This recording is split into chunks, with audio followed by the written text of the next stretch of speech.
అంతెందుకు నేను తెలుగుకి మూలం ఒక వ్యాసం రాశాను. మరి నా పుస్తకం ఒకటి టీటీడీ వాళ్ళు ప్రింట్ చేశారు. అప్పుడు మమ్మల్ని వాళ్ళ కారులో పంపించారు. అప్పుడు నేను అరుణాచలం గారిని చెప్పని ద్రవిడ యూనివర్సిటీ బీసీ గారు ఇద్దరం కలిసి వచ్చాం. ఆయన పుస్తకం ఆవిష్కరణమైంది, నాది ఆవిష్కరణమైంది. వచ్చేప్పుడు ఆయనతో చెప్పాను, అండి తెలుగు అనే పదానికి కాదు తెలుగు కాదు, అది సున్నకు మూలం వేదంలో ఉందండి. సున్నా అనే దాన్ని ఆర్యభట్టుడు ఆవిష్కరించాడు, ఆర్యభట్టుడు కనుగొన్నాడు అని చెప్తారు. అది టెక్స్ట్ ఆయన సాక్షాత్తు ఆయన అబ్దుల్ కలాం గారు, మన ప్రెసిడెంట్గా ఉండేటువంటి అబ్దుల్ కలాం గారిని ఆయన వ్యాసం రాశారట. ఏది సున్నా ఆవిష్కరించిన వాడు ఆర్యభట్టుడు అని చెప్పని ఐన్స్టీన్ చెప్పాడు అని వ్యాసం రాశారు అని చెప్పారు నాకు.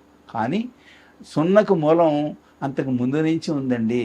మన దేశంలో ఉంది, ఆర్యభట్టుడు కాదు. అంతకుముందు జ్యోతిష గ్రంథాల్లో ఖమ్ అనే పేరుతో సున్న ఉంది.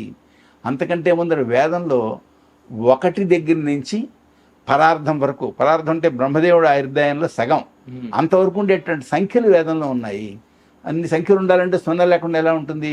అంతకంటే ముందుగా ఋగ్వేదంలో సున్నను వ్యాపింపచెయ్యి, మరి వాణిజ్యాన్ని అభివృద్ధి చెయ్యి అనే ప్రార్థన ఉందండి. కనుక సున్నా అనేది వేదాల నుంచి వచ్చిందే తప్ప ఆర్యభట్టుడు కనుగొన్నది కాదండి అన్న.